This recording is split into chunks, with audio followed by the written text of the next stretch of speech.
employees. So, again, I'm going back to the point. I think the issue here is not the league. The issue here is political harassment. Tama. The issue here is panggigipit ng mga tao. Ano eh, paninira ito. Ito laban ng isang politika.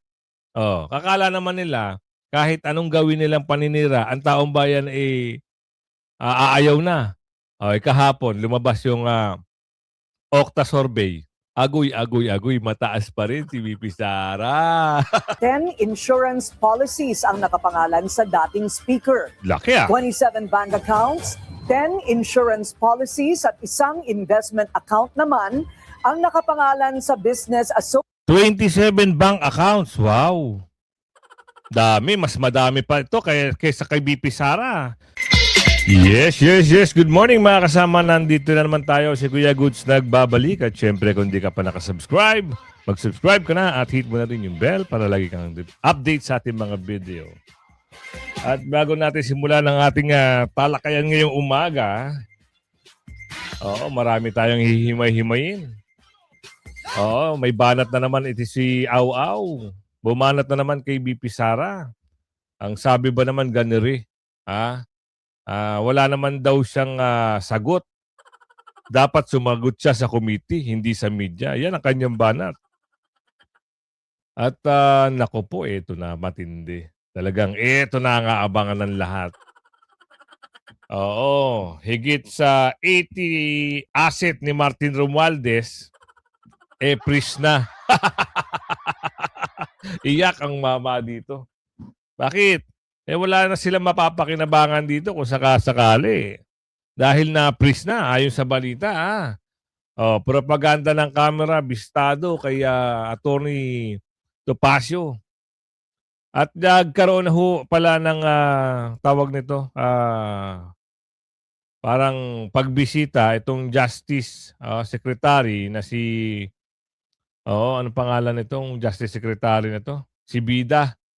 Diyan sa Czech Republic at kayo na ho ang humusga kung ano ang kanilang mga binigay na impormasyon. Meron ba? Wala. Nasaan ba si Saldico? Puros gano'n na lang. Katang-isip na lang ba na nahuli si Saldico o ilalabas nyo ba sa tamang panahon? Ano ba talaga ang istorya? At Mike Defensor, mukhang ginikipit na ho. Ito ang pinakamatindi. Pagkalaban ka, gagawan ka na ng butas. Dahil sa ingay ba naman nitong si former Congressman Mike Defensor patungkol dito sa issue ng mga pagnanakaw sa maleta, eto ho, nagagawa na ho siya ng kwento. Pati mga negosyo, ginawa na rin ng kwento. Meron daw bengbangan doon sa KTV bar. Anak ka ng tipakulong. Kwento nila yan Kagaya nung ginagawa nila kay BP Sara na mandarambong daw si BP Sara.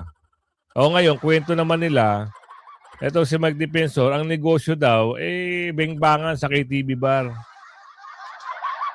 Wala pa namang patunay. Gawa-gawa lang nila yan. Kaya kayo, wag ho kayong maniniwala dyan sa mga vlogger nila at dyan sa mga manloloko na stream. Pero bago natin simulan natin talakayan at reaksyon, mag-share, mag-like at share ka muna. At mag-subscribe. Ganun lang kasimple. At hindi ito, para gusto nyo lagi kayo nakakapanood sa atin. Meron diyang joint button. Pindutin nyo lang yan para lagi kayong nakakatanggap ng video mula sa atin.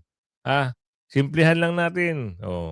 Suportahan natin yung mga vlogger ng mga Duterte. Eto na, papasok na natin. Bumanat na naman yung miyembro ng Injustice Committee. Isang congressman ng, hindi ko kung congressman ba to.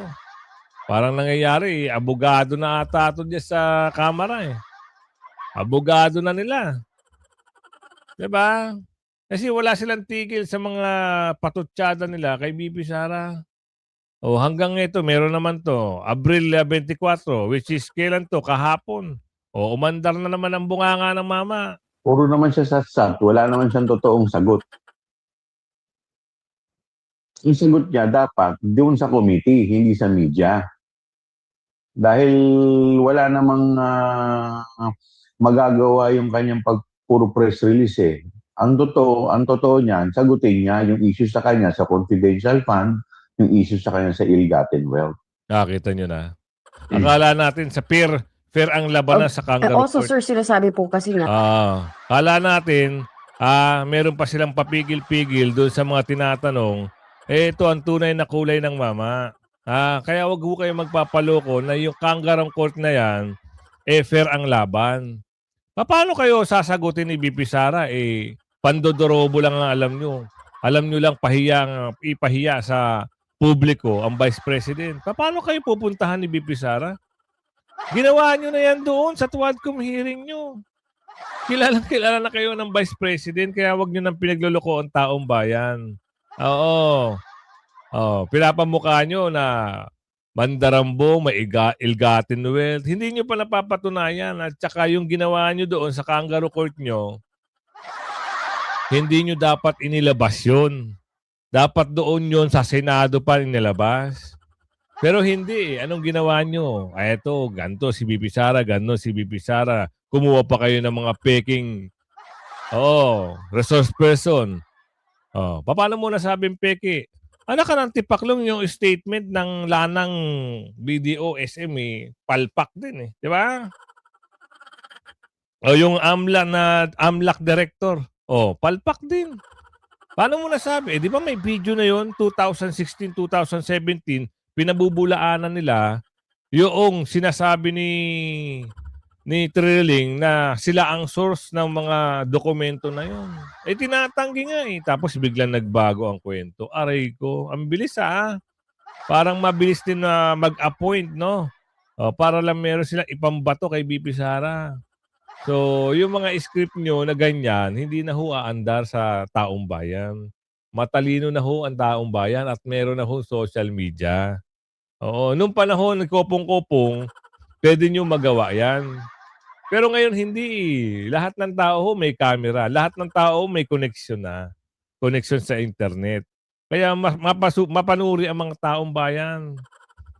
Mapapahiya kayo kasi marunong at mag-research ang tao. At marunong umunawa kung sino ang durobo sa mga pinakadorobo. Di ba? Pagmumukha nyo, si BP Sara na naman, ayaw sumagot. Paano nga kayo sasagutin? Papahiyaan nyo lang si BP. na yun nga po, no, nanindigan din po yung kanyang team, yung kanyang defense team po na nagpa-press. Kung nasasagot naman daw po ang bise Tama. sa tamang forum. Sa lahat po ng alegasyon na yan, yun nga raw po, matagal na rin daw nila ito pinaghahandaan. Kaya kung umakit ng man po sa Senado, doon na raw sila magpapaliwanag, idadatalye yung kanilang depensa. Ito na yung proper forum Nako, hindi Dahil yan ang proper forum. Sabi ko nga sa inyo, paano magiging proper forum yan? Kung halimbawa, nagtanong kayo, ang itatanong nyo ay hindi naman tumutugma doon sa dapat nyong itanong. Halata kayo. Diba? Paano mo nasasabing proper forum? Sila na yung nag-iimbestiga, sila rin yung nag-file ng complaint, sila rin yung bumabatikos kay BP Sara. Alam niyo kung bakit? Malapit na ho ang 2028. Kaya siguro itong mga ito, kailangan nilang maging masagana. Kung hindi nila mapapabagsak si BP Sara at kung maging presidente si BP Sara, alam niyo naman ang mga Duterte, galit na galit yan sa mga dorobo. Hindi kasi ito makikinabang yung mga dorobo dyan sa Kamara ngayon. Walang makikinabang. Sinasabi nila si BP Sara ay merong gantong kalaking pera. Tanga ba naman ang tao?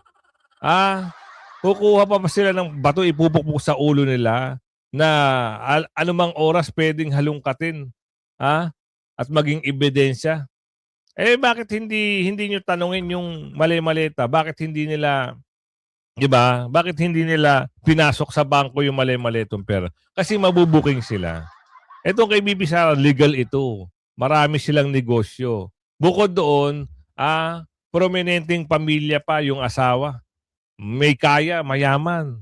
Mga professional. DOJ Justice Secretary. Naging Chief Justice. Abogado, judge. Anak ng tipaklong talaga yung mga nag-iisip na magnanakaw daw si BP Sara, ganito raw yung ninakaw. Kwento nyo yan. Ha? Kwento nyo lang yan. From the very beginning, instead na sagutin nila kami, puro TRO ang sinasagot nila sa amin. So parang meron silang mga tinatago, may mga ayaw silang sagutin na issue.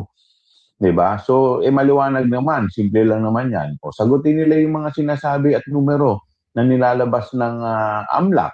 O sagutin din nila yung issue Pumasok si Amlak. Sige, tuloy mo muna. pagdating sa zero cash at saka cash deposit sa SALN. Kasi ngayon lumalabas, base sa AMLAC, bilyonaryo si BP Sara. Hindi siya pobre. Di ba may paliwanag nga doon. Kayo naman talaga, napakahina nyo naman talaga kumuha. May paliwanag doon eh. Ano yung paliwanag doon? Ganito yan.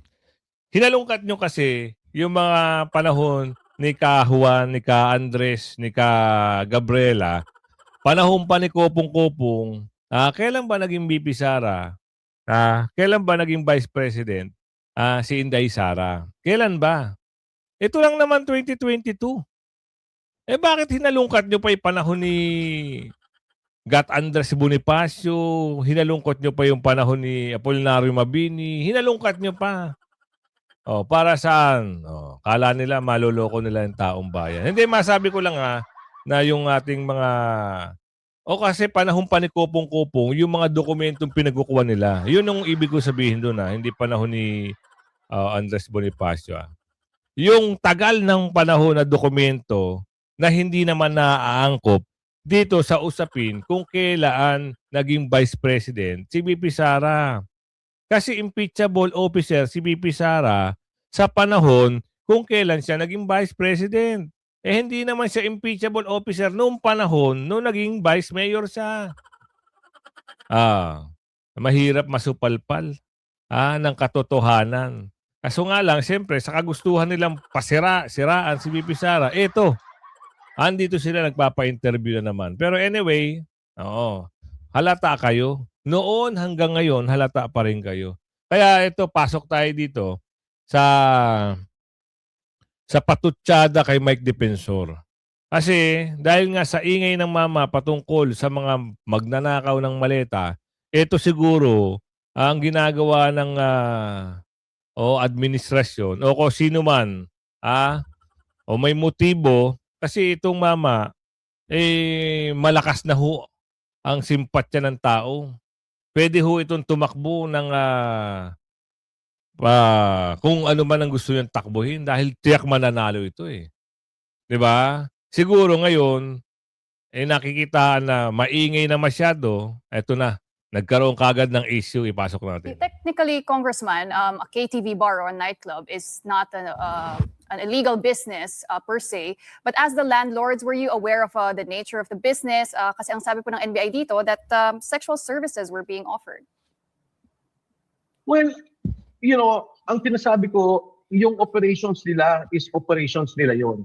In the same manner na yung Korean restaurant, we don't know the ingredients. We don't know what they cook, what they serve. We don't know their prices.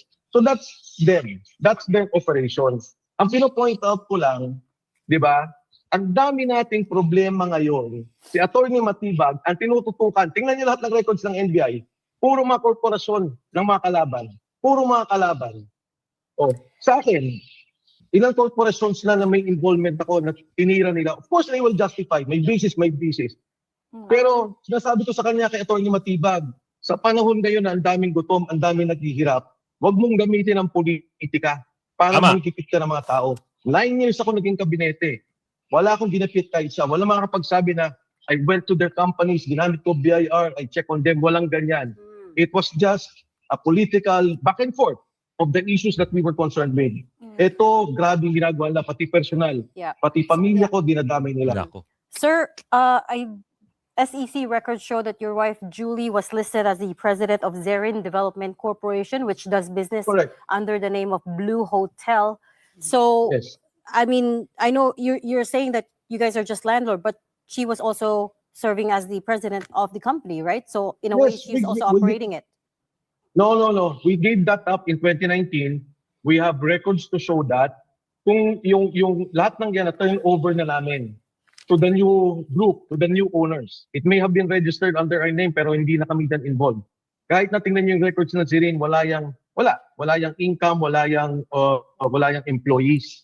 So again, I'm going back to the point. I think the issue here is not the raid. The issue here is political harassment. Tama. The issue here is panggigipit ng mga tao.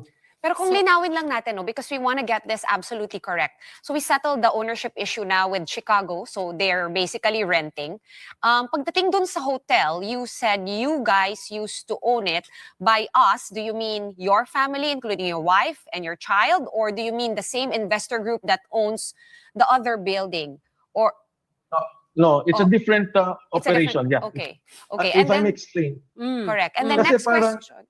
Okay, linawin lang natin Yeah. ako. Yung next question is, you said you gave it up. Do you mean that you sold the hotel? Or, kasi minsan uso yung papamanage mo sa isang property management or Correct. hospitality management o kayo na mag-manage itong property ko kasi ayoko na problemahin. What exactly was the term when you said we gave it up? Was it sold? Correct. Kasi ang nangyari dyan sa operations namin is that, well, of course, the property is the property. Ngayon, let's say yung hotel, group rented it out, particularly us, but different investors. So we were running it at some point and then we gave it up. Another group before rented it. It was a person, not a corporation, and we can show documents to prove that. So sila na yung nag-operate noon ng hotel. So as I've said, yung isang office naman doon, they're renting it out for an office. So sila naman ang nag-operate doon as an office. So yan So, yung lumalabas dito, hindi na pala sila ang nag-ooperate dito. Meron ng ibang pinagpasahan. So, bakit pa naisipan? Oo, kung sino man, yung binabanggit ni former Congressman Mike Defensor na ginigipit na siya. Ginigipit na sila. Politika. Ha? Sa inyong palagay, parang ano ba ito? Parang lumalabas. Ganun nga. Sino ba itong mama na gumigipit sa kanya? Ito sino ba? Yan ang tanong. Tuloy natin. structure nung ano, it's how can I put that together? Parang isa siyang, let's say, isang building that we have a different group of investors. Then some people may be investing in this and they will be setting up their own business there.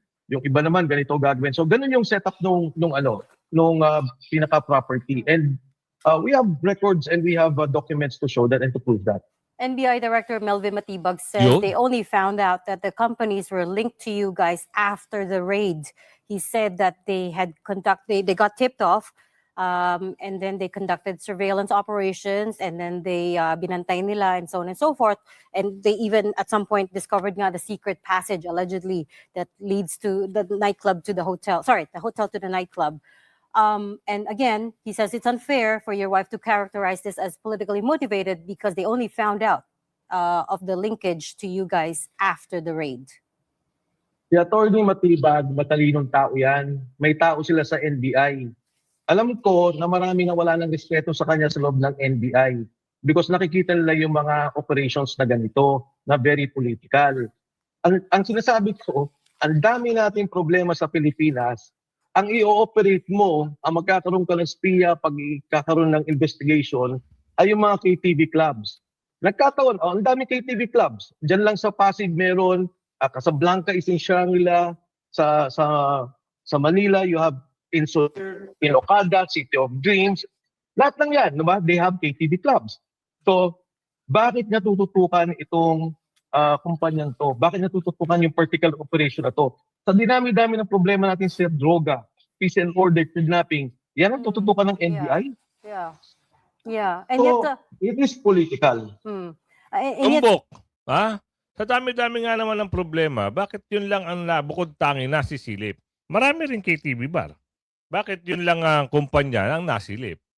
Kung ikaw ang magbibigay ng opinion mo at reaksyon, ano ang pananaw mo rito? Yan ang comment section, pakisagot.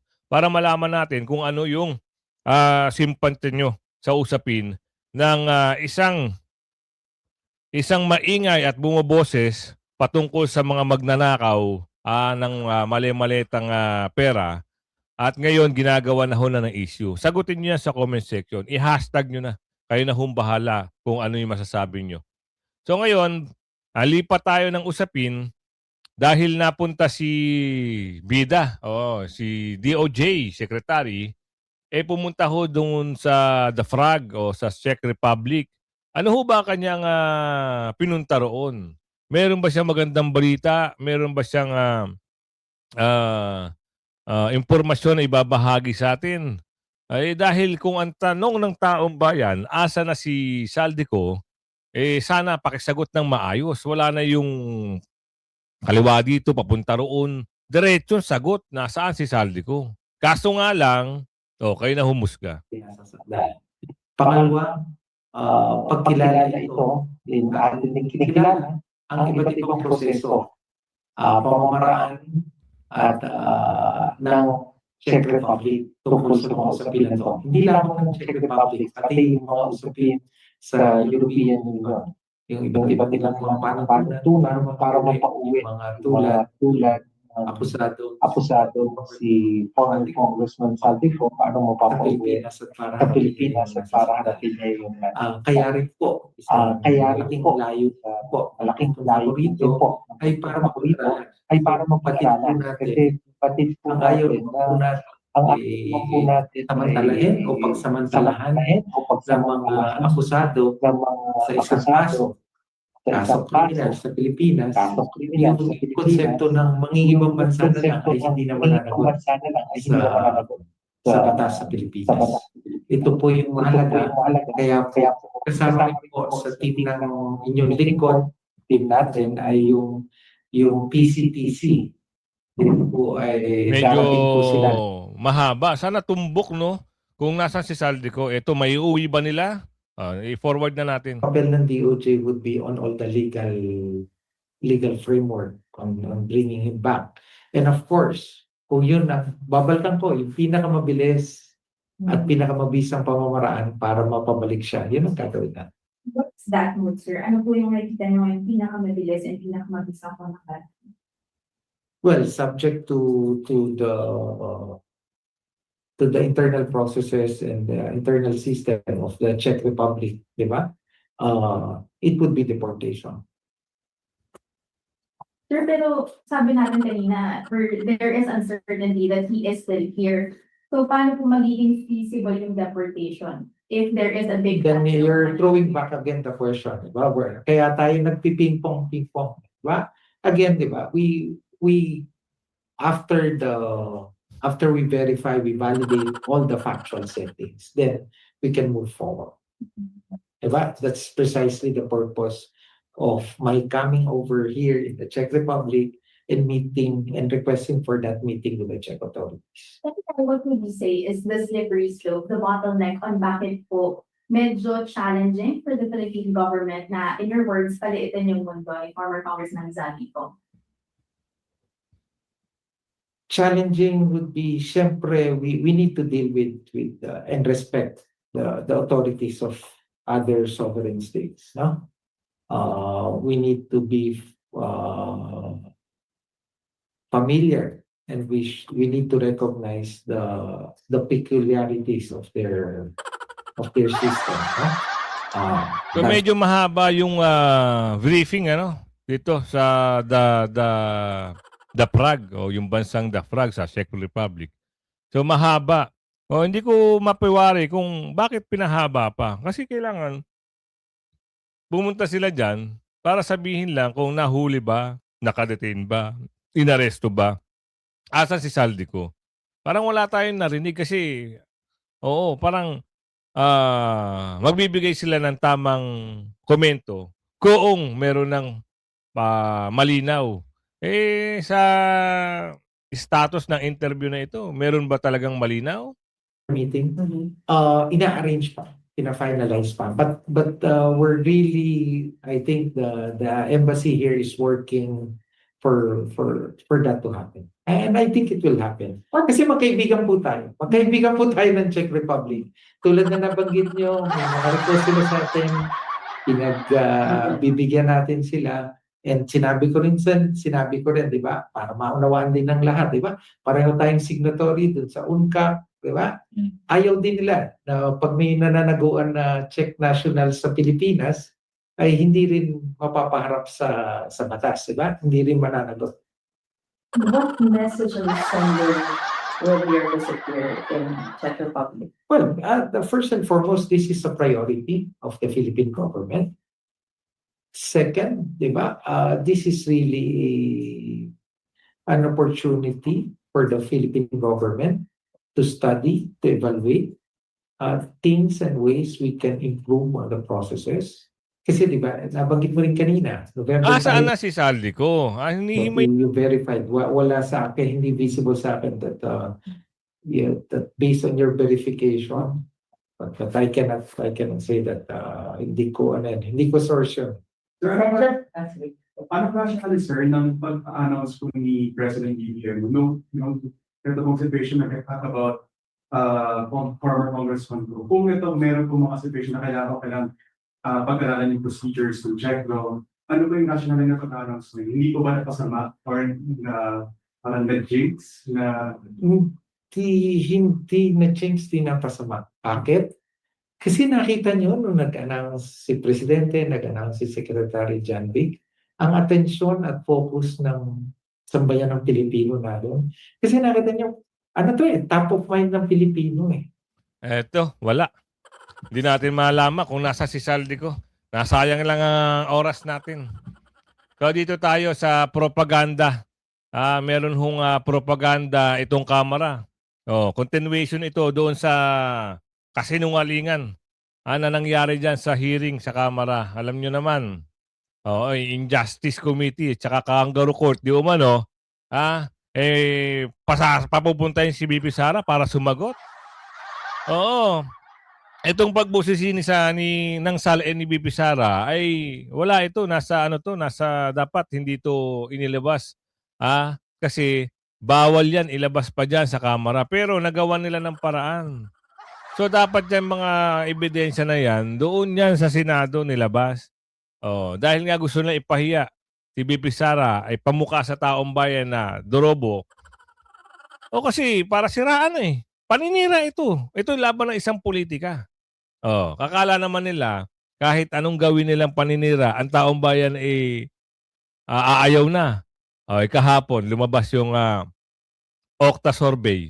Agoy, mataas pa rin si BP Sara.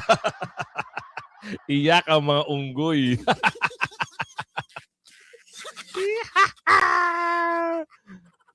Taro de Pasio, bakbak Nagawa lamang po yan para palabasin na sa ngayon pa lamang, wala pang trial sa Senado ay may kasalanan na si Vice President Sara Duterte. Propaganda lamang po yan na hindi dapat pakinggan at paniwalaan ng ating mga kababayan. And this time, may atin naman po makakasama, walang iba kundi si Attorney Ferdinand Topacio, na National Chairman and Citizens Crime Watch. Magandang umaga po, Attorney. Kasama niyo po si kapartner Admar and Franco po. Yes, magandang umaga po. Sir Franco, Sir Admar, mabuhay po kayo at lahat ng ugat sa inyong katawan.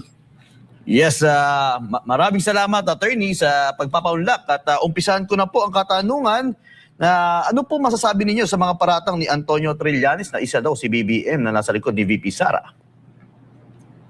Hindi ko nga po malaman kung saan nanggagaling po yan. Alam niyo po, yung si Trillanes, kung titingnan niyo po ang record niyan sa katotohanan, below sea level po. Isa yan si Trillanes sa mga nagsasabi na, di ba noon, dinimanda pa niya ng SMNI ng libelo at cyber libel, ngunit napawalang disa rin po ng korte. So wala lang po, alam nyo, medyo yung mga baliw lang po ang maniniwala dito kay Antonio Trillanes. Tama ka, Attorney, tama ka. Yes, tingin niyo po ba, kasi marami pong naging reaction po ng ating mga kababayan. Nakita po nila na tingin niyo po ba na hindi dapat paniwalaan ang mga naging pahayag ni Antonio Trillanes? Opo, wala pong kredibilidad. Yan nga po ang kinatataka ko sa mga ebidensya at mga saksi nila laban kay Vice President Sara Duterte. Puro walang kredibilidad po yan At yan pong mga taong yan ay tinatap lamang upang sirain po ang reputasyon ni Vice President Sara Duterte. Ngayon po, Ang mga kababayan naman po natin ay hindi naman po mga mangmang. Alam po nila ang pagkakaiba ng katotohanan at ng kabulaanan. At talaga pong nire-reject po at isinusuka ng ating mga kababayan itong mga pahayag ni Ginoong Trillanes. Tingin po ba, attorney, na dapat pang busisiin ang salin ng ating Vice Presidente simula pa ng kanyang pagka-Vice Mayor, pagiging Mayor pa siya? Anong tingin nyo na dapat Ay, gawin? hindi po. Hindi po, Sir Franco, Sir Adbar. Mali po yun. Sapagkat ito pong dinidinig po ng House Justice Committee ay tungkol po sa impeachment kung may sufficient grounds para i-transmit po. Yung noong Vice Mayor po at Mayor, si Vice President Sara Duterte, hindi po siya impeachable official noon. Yun ang gusto natin ipapunto sa ating mga kababayan.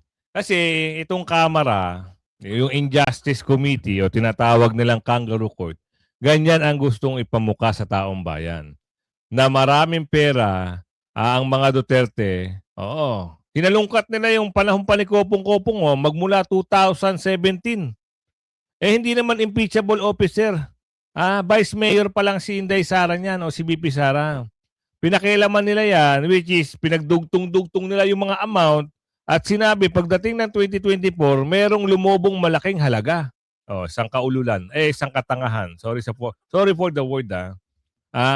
Kasi mali Dapat kung kayo ay mag-iimbestiga, impeachable officer si Inday Sara o si BP Sara, doon kayo magsimula sa taong 2022. Kung kailan siya naging Vice President. Pinakialaman nyo yung lumang-lumang mga mga istorya. Eto ngayon, nagmumukha kayo mga anga ngayon. Pahiya kayo ngayon. May back to you sa kanila ngayon dahil yung puon nitong mga taga-kamara, eto na. Napipris na ho ang asset. Baka kasunod niyan, kayo na ang ipris ang asset. Dahil may balita rito, talagang, mula ito sa isang magaling na news anchor. Kayo ho, hindi ko alam sa inyo kung ano yung pananaw nyo dito sa pris ng pagka-asset o pris ng asset ni Balulong. Ito ba ay dapat, karapat-dapat? Bakit siya lang? Dapat pati yung mga alipores niya, di ba? Yung mga tagasunod niya. Pasok natin sa balita ng ni Ate Karing. Frozen na ang nasa mahigit 80 assets na nakapangalan at konektado kay Leyte 1st District Representative Martin Romualdez. Ayon sa freeze order ng Anti-Money Laundering Council o AMLAC, 25 bank accounts at 10 insurance policies ang nakapangalan sa dating speaker. Laki 27 bank accounts, 10 insurance policies at isang investment account naman ang nakapangalan sa business association. 27 bank accounts. Wow. Dami. Mas madami pa ito kaysa kay BP Sara. Bakit hindi ito ang imbestigahan? Nagtatanong lang ho Bakit hindi ito yung isabak doon sa kamera? Kasi yung kay BP Sara parang lilima lang ata o anim. Ito 27 bank account, 10 insurance policy at 1 investment account. Baka kulang pa ito. Ilabas nyo yung salin. Ilabas nyo yung AMLA. Para magkaintindihan tayo. Pero, good thing pa rin na maganda at nagdesisyon na itong mga nakakaalam sa batas na i-freeze nga itong asset ni Associate at frat brad nito na si Jose Raulito Paras. 2 bank account, 7 property account at isang real estate property naman ang nakapangalan sa Golden Pheasant Holding Corporation, ang kumpanyang itinuturo ng 2 anonymous Senate witnesses na lumabas sa isang Senate Blue Ribbon Committee hearing. Ka-joint account ni Romualdez sa ilang bank accounts nito ang asawa na si Congresswoman Yeda Romualdez at 2 anak na sina Maria Bella Gabriel at Yeda Marie Daniel. Ayon sa freeze order, may probable cause para sabihing related sa plunder, direct and indirect bribery at money laundering ang mga naturang assets. Kabilang sa mga basehan nito ang mga pagdinig sa Kongreso, ang testimonya ng mag-asawang Diskaya at mga referral ng Office of the Ombudsman sa AMLAC. Mananatili ang freeze order sa loob ng 20 days, saka muling magsasagawa ng hearing ang Court of Ano ba Appeal. yun? 20 days lang? Bakit ganun? Dapat hanggang ano? Hanggang hindi natatapos yung mga problema. Meron pa palang, may duration date din pala. Itong freeze order, akala natin. Tuwan-tuwa na ang taong bayan. Ito pala, mukhang nakwentuhan na naman tayo dito Mananatili ang freeze order, may duration mula ngayon. Mula ngayon ba yan o mula kahapon? After 20 days, okay na naman. Paktay ka diha. Wala, nakwentuhan tayo. Kung kailangan ba itong i-modify, i-lift o i-extend. Kung halimbawa ganon, problema yan. Kasi may duration lang pala. Paano kung halimbawa, biglang tumakas? Paano yon? Tatanong lang ho. Kasi magpapagamot nga siya nung nakaraan, di ba? Yun lang ang katanungan ng sambayan ng Pilipino. Paano? Sa mga susunod na panahon. Ito, shoutout segment tayo Talagang marami ho ang gusto magpa-shoutout talaga. Ito mula kay Ma'am Elena Mejorada. Ayan, shoutout po sa inyo. Kay Marilyn Nemuslan. Yan, shoutout po, Ma'am Marilyn. Lagi siya nanonood. Oo. Tapos kay Ma'am at Damanusan. Yan, nanonood siya mula Texas, USA. Yan, lagi silang nanonood sa atin. Mula kay Neorin 9363. Nanonood siya lagi sa atin. Shoutout po mula Mindanao, Bukidnon. Yan, Kay Alfred Chris, yan, lagi siyang nanonood sa atin. Mula Tondo naman, Maynila. Yan, shoutout po sa mga taga-Tondo at shoutout po sa Alfred. Fred, 4816, watching lagi, sa Angeles, California. Los Angeles, California, yan. Shoutout po sa inyo. Sa mga taga Los Angeles. Vicente Imbuscado, lagi siya nanonood na mula sa Tagum City naman siya. Tagum, yan, shoutout po. Clamishi, lagi siya nanonood sa atin. Shoutout po. Nirisa Olita, shoutout po mula Kuwait. Milo Antiojo, yan. Mula Florida, USA. Wow, yung mga, yan, ang dami nating subscriber, nasa ibang bansa, Pilipinas, all over the world na ata to. Watching from Japan, mula kay Ma'am Julia Sugiyama. Yan, sa Japan naman siya. At kay Ma'am Ria Pacau, watching from Saudi. Yan, shoutout po sa inyo. Joy, Joy YY 7DM, nanonood siya mula Norway. Shoutout po sa inyo, Michael Ustakyo, sa Nabotas naman siya nanonood. Ayan, shoutout po. Loretta Naong, sa Davao naman si Ma'am nanonood. Shoutout po sa inyo. Nena Flora Bulario. Yan, lagi siya nanonood sa atin. Shoutout po kay Ma'am Hilda Flores sa Hong Kong. Sa Hong Kong, sana po kung pala rin by August. Oo, papasyal po ako ng Hong Kong ulit. Ayan. Pupunta ako ng Central, sa The Peak, sa Harbor. Ayan, ikutin ko uli yan kasi maganda kasi sa Hong Kong So kay Ma'am Tarcelo Mondido, shoutout po sa inyo. Lagi siya nanonood mula sa Davao. Kuya Goods, masarap siguro tumira sa Davao City kasi malinis. Isa pa to. Itong si Trilling, sinisiraan ng Davao. Marami daw krimen, marami daw madumi daw, maraming krimen. Mga taga Davao ho, nagpapatotoo. Napakaganda ng Davao, peaceful. Walang mga dorobo. Sasabihin nyo, magnanakaw mga Duterte. Paano nila napaganda ang Davao? Sige nga, mga unggoy itong mga politiko na gahaman sa kapangyarihan. Ayaw bumaba. Sisiraan nyo pa mga Duterte. Para saan? Para makapagnakaw na naman kayo. Mga unggoy kayo. Mula kay Ma'am Merly Yapis. Lagi siya nanonood sa atin. Olive Gutiano, shoutout po sa inyo. Roy Tabudong, yan, shoutout po sa inyo. Oo, VP Sara, para sa presidente, o kita nyo. Raul Katamko, yan, shoutout po. Judy, labo na ng mata ko. Judy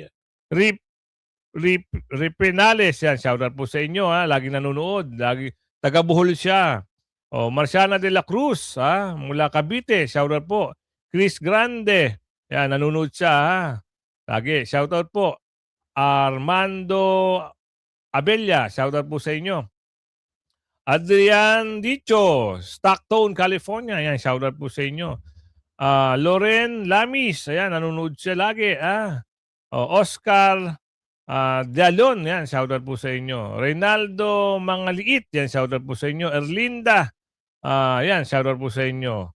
At doon sa mga hindi ko na shoutout, pasensya na po. Glenn Jerry, shoutout po sa inyo.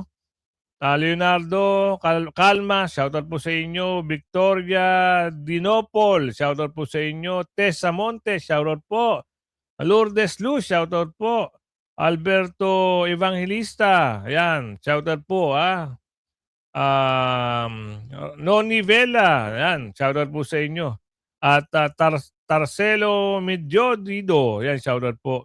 Inosente Meteor, shoutout po. And Hilita Paghubasan, shoutout po sa inyo ng bonggang-bongga. Kaya naman, sabi ko sa inyo, lagi nyo nga antabayanan ng ating vlog. Sa dulo ng ating video, ayun, masya-shoutout ko kayo. Hanggang sa muli, ating paglalambing, paki-like and share. Bye-bye!